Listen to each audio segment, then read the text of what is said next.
y nos volvemos a encontrar para dedicarle un espacio a otro texto de André Bazin, que es El cine edición 1966. El artículo de hoy se titula En busca del tiempo perdido, París 1900. En este artículo, André Bazin se ocupa de la película París 1900, estrenada entre 1947 y 1948 en Francia. En la presentación se nos dice que esta película reúne una serie de imágenes provenientes de distintas colecciones privadas y públicas. En la película vemos la reconstrucción de algunos sucesos que tuvieron lugar entre 1900 y 1914. También vemos imágenes de personalidades influyentes durante ese periodo de tiempo en la sociedad francesa. El señor Eiffel y su torre, la Grande Rue, el Moulin de la Galette, Poler y su talle de avispa, Sarah Bernhardt, Monet, Sully, Lucien Guitry y sus voces, los atentados anarquistas de un estilo tan desusado como los asientos del metro primitivo, las primeras fuentes Wallace y los primeros urinarios, los primeros aviones y el hombre pájaro que se cavó una tumba de 14 centímetros saltando desde la Torre Eiffel, las inundaciones de 1910 y para terminar, el primer tren de los alegres movilizados que se van para el Hep Arrowhead, la Primera Guerra Mundial con su último vagón que se empequeñece bajo la palabra fin, como los vagones con plataforma de los happy end de los filmes americanos. Tal como el mismo cine lo transforma, endurecido y como fosilizado, gracias a la blancura ósea del ortocromático, un mundo pasado vuelve hacia nosotros, más real que nosotros mismos y sin embargo fantástico.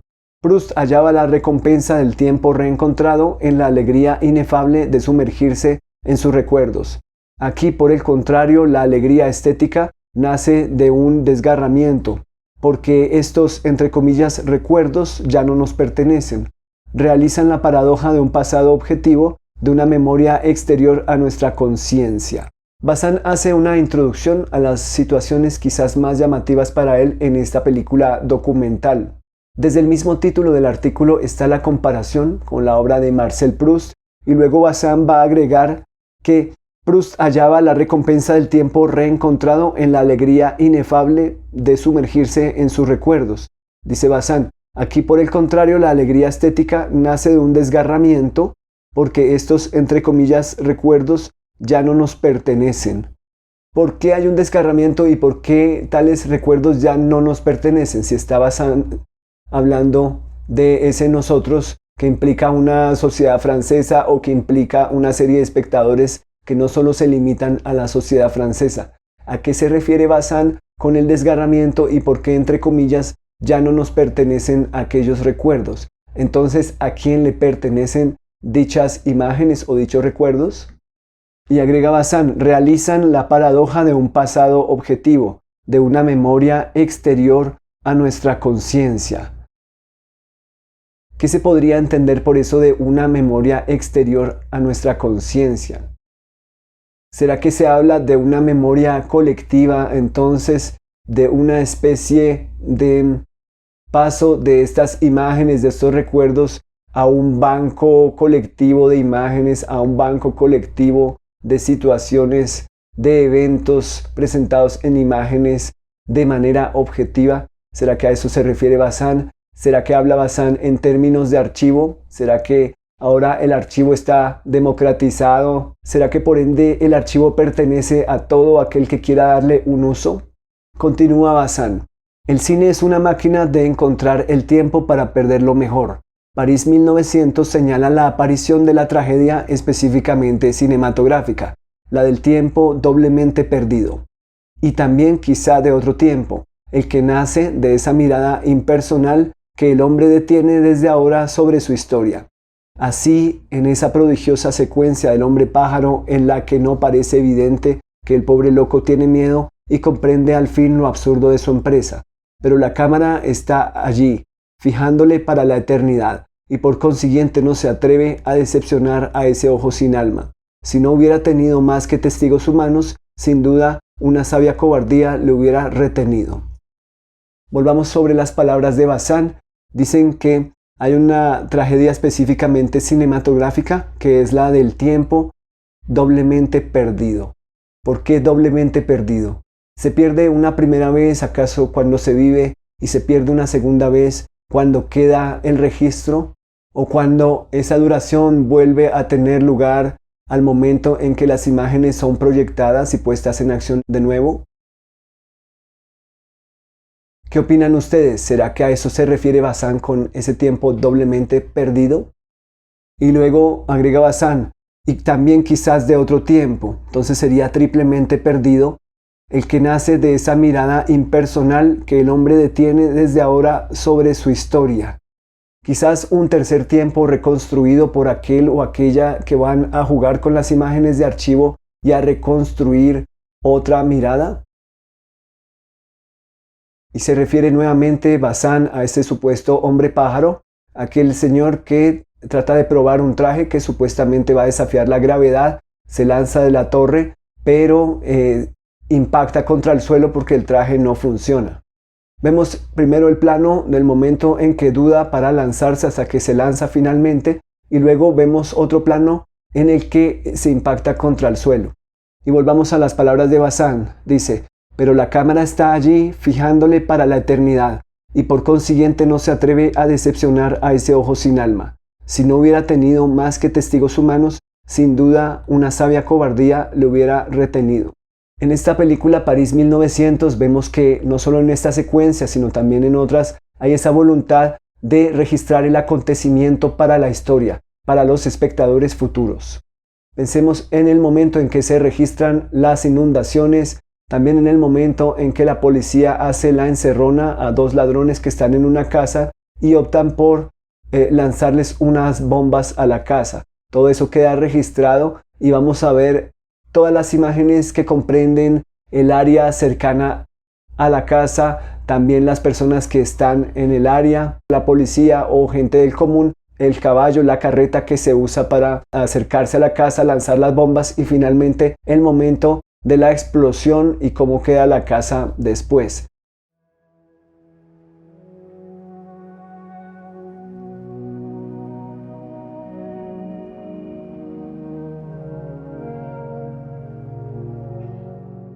Todo el acontecimiento queda registrado desde antes, durante y después, pensando en un espectador que va a ver el proceso en otro lugar o quizás en otro tiempo.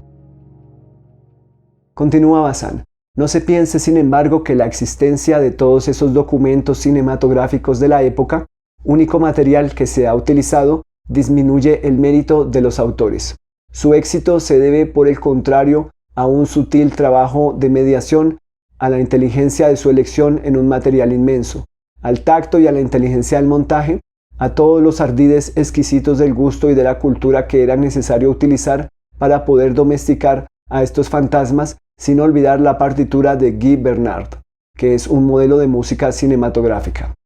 El film de Nicole Vedresse plantea muchos problemas. Estos, por ejemplo, ¿por qué la involuntaria transposición de valores debida exclusivamente a la emulsión de la película utilizada en la época y al contratipo hacen del rincón del jardín que Monet está a punto de pintar exactamente igual a los cuadros más impresionistas del pintor? ¿Por qué llueve precisamente cuando se degrada a un sargento y cuando de Roulet pronuncia un discurso? ¿Por qué el cielo se sitúa por su cuenta al unísono con el acontecimiento con más seguridad que la más sutil ambientación de estudio? En una palabra, ¿por qué el azar y la realidad tienen más talento que todos los cineastas del mundo? Volvamos a las palabras de Bazán. Dice que uno de los problemas que plantea esta película París 1900 de Nicole Vedresse es por qué la involuntaria transposición de valores debida exclusivamente a la emulsión de la película utilizada en la época y al contratipo hacen del rincón del jardín que Monet está a punto de pintar exactamente igual a los cuadros más impresionistas del pintor. Estaría diciendo Bazán prácticamente que ese, entre comillas, ojo de la cámara o lente, la óptica, la emulsión, estarían transformando la realidad al nivel de la misma transformación que hizo el pintor impresionista con el jardín. Y si a esto se refiere, podríamos inferir que el resto de la película también es una transformación de la realidad de alguna manera, Estamos ante un registro de la realidad, estamos ante una reorganización de archivos y estamos al mismo tiempo frente a una transformación constante de la realidad. Entonces, por lógica, la pregunta implícita que surge es ¿qué es la realidad? ¿Y cuál es esa otra, entre comillas, realidad a la que nos podemos acercar por el registro y luego a través del montaje de las imágenes registradas? Y si ustedes tuvieron la oportunidad de ver esta película París 1900 en su versión más recientemente restaurada, ¿qué opinan ustedes acerca de esta nueva realidad que surge ante las imágenes registradas, remontadas y restauradas? Les recomiendo mucho relacionar este texto con el otro texto que ya estudiamos a propósito de Why We Fight, en el cual también había una selección de imágenes de archivo para organizar un discurso.